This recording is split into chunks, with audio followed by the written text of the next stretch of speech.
Ever wonder what really happens behind the scenes in construction, real estate, and development?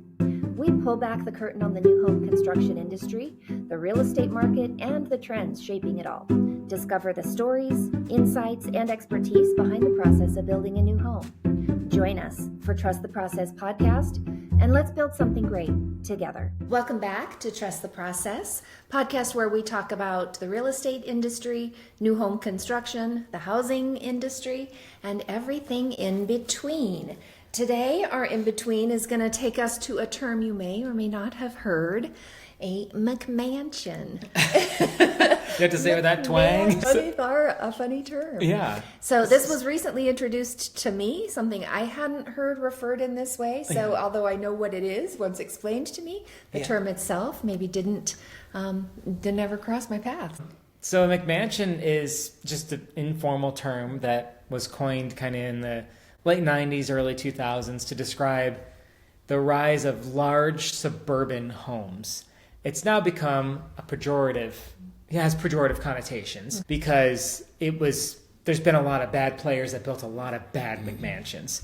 So I think it always had a negative tilt, and there's a certain fast food company that it's named after, and the thought was that that's mass produced, low quality, and big portions, right? So that's kind of, I'm not going to say what company that they're named after, that McMansion are named after.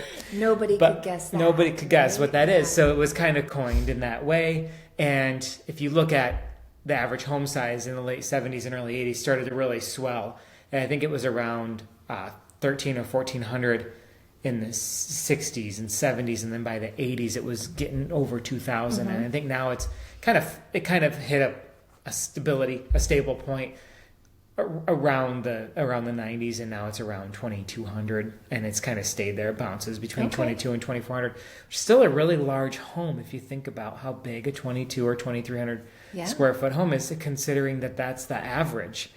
So there's a lot of homes that are a lot bigger than that. And to think about the amount of homes, there's so many homes that are probably smaller. Your averages are thrown. You've got to have a lot of 8,000 square foot homes, 6,000 square foot homes. To make that average. There's so many 1,200 square foot homes out there.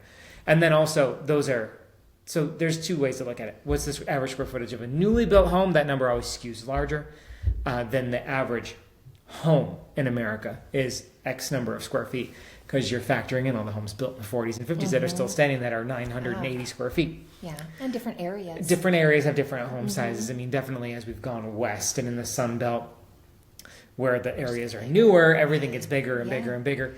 And I'm passionate about these because, number one, I don't think all McMansions are bad. I think that McMansions are kind of part of the American dream. If they weren't, they would have gone away by now. There's obviously a demand for them. But I wanted to first kind of define what the conventional wisdom of a McMansion is. It's usually bigger than 3,000 square feet, oftentimes has a 3-car garage.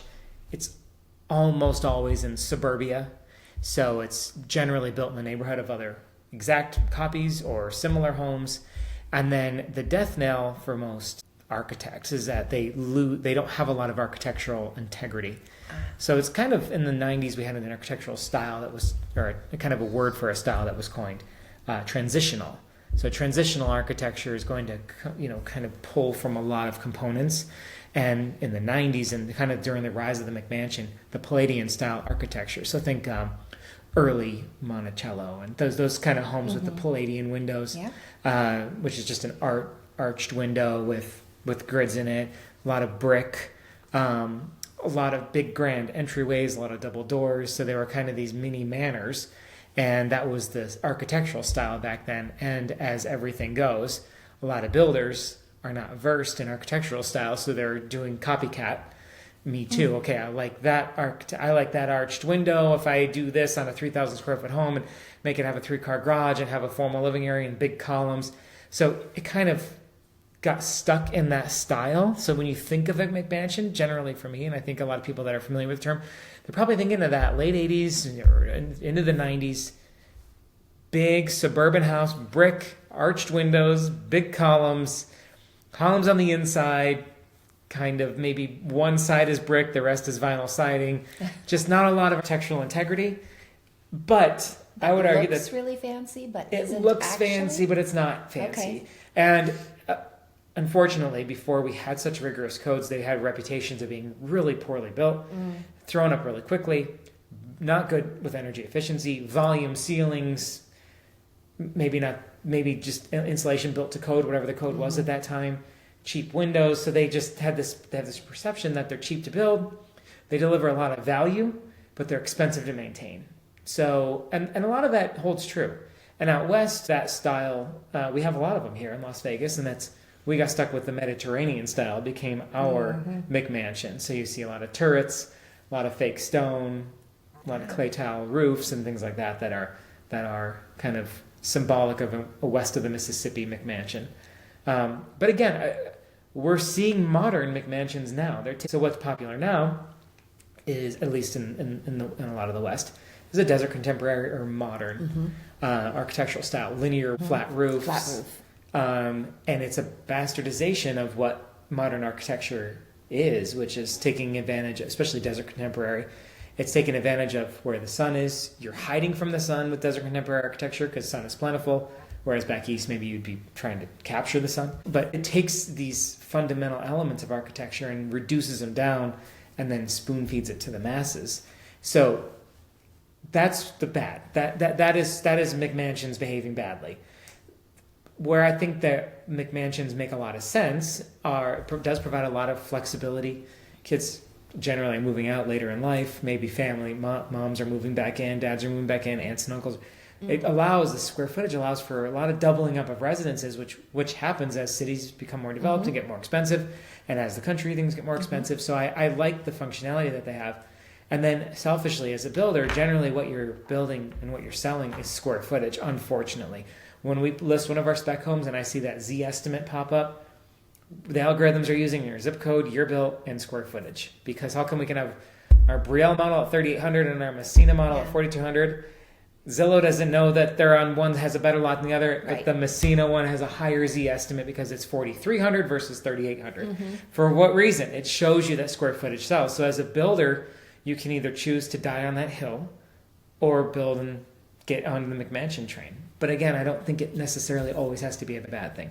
So they were doing cookie cutter production. Yeah, hey, people like Palladian architecture. Yeah. Let's do everything in Palladian. A lot of Dallas and Houston have a lot of Palladian architecture. High roof pitches, arched windows, and brick facades. So it's not always a bad thing, but ultimately builders are capitalists, so they're going to build what sells. If that style is trendy now, we're seeing it play out with our modern architecture go all up and down the suburbs of Las Vegas and Phoenix. A lot of modern architecture, and it's not... You can't lop the roof off of a house, take away any architectural embellishment, and call it modern architecture. That's not... You could argue that's minimalist architecture, but that's not modern architecture, and they're selling it in such a way and taking advantage of maybe less informed or less sophisticated buyers. I don't mean that in a negative light. They're just not house nerds like I am, which is fine. I mean, but I hate to see that happening. So if you look at a lot of what we build, I try to either, if I can't be true to an architectural style, we'll at least be minimal with our style. I don't mean minimalist, but just say avoid the hallmarks of today's trends because these homes are not going to age well with all those hallmarks. To say, you look at a lot of Southern California and Phoenix and Las Vegas, what style do you see in the late 80s and early 90s? A lot of that salt box, white shades of white stucco with window embellishment, and you can spot a 1989 built home in the West with very little architectural knowledge. You can kind of tell when and where it was built. So I think there's a blend, and I think that McMansions are just the nature of when you suburbanize and when you're trying to spread out all that infrastructure and all those costs over 100 homes. The bigger and the more expensive the homes are, the more those costs are minimized. So I think it's just the economics of home building. So I'm passionate about the topic. I look at McMansions with scrutiny. You know, I'm definitely very critical. A lot of McMansions in my own neighborhood. Right. And it's okay though. They're still homes. And this connotation that because they were built fast or because they were built in a certain era, it doesn't always mean they were built poorly. So those factors, you know, in the 80s when builders corporatized and you had a lot of production builders kind of coming into the marketplace and going public, and there was really not a corporate builder before the 80s. It was kind of an 80s and 90s invention we still live with to this day. And I think that kind of allowed that shareholder-driven mentality has made McMansion. Then there's some other innovations in engineering that has allowed the McMansion. The truss, which we've talked about in the past, the truss plate, just allowed for greater spans. It allowed us to build bigger homes, and actually our cost per square, when adjusted for inflation, and you back out certain things that are affected in new home legislation, things like that.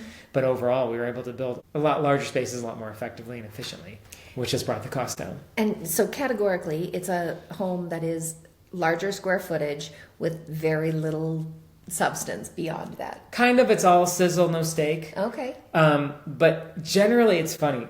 It's funny that when we try to put a pin on it, because it evades you. Because one of the hallmarks are a lot of cheap embellishments, a lot of cornice details that are made of styrofoam instead of wood. They are meant to look hand carved. It's kind of imitation. So it's not necessarily always that they lack the embellishments and they lack the substance, because many times they do. It's just the materials that are in them that are making them try to appear to be a manor. A lord and a lady live there, when really it's a CPA and an RN. Those materials are cheap knockoffs of what it's emulating. But I argue that why does crown molding that you'll never touch or even be able to reach, why does that need to be solid wood? Why can't that be MDF? A lightweight material, easy to work with, doesn't require all the logging and all the other issues that came along with those heavy molding and built out of hardwood. Why is that just not the progression of home building? Those materials are most likely, now some of them are more moisture sensitive than others. MDF will literally swell up like a sponge. But does it get the job done? Does it give you that look and feel? Does it make you feel warm when you come home?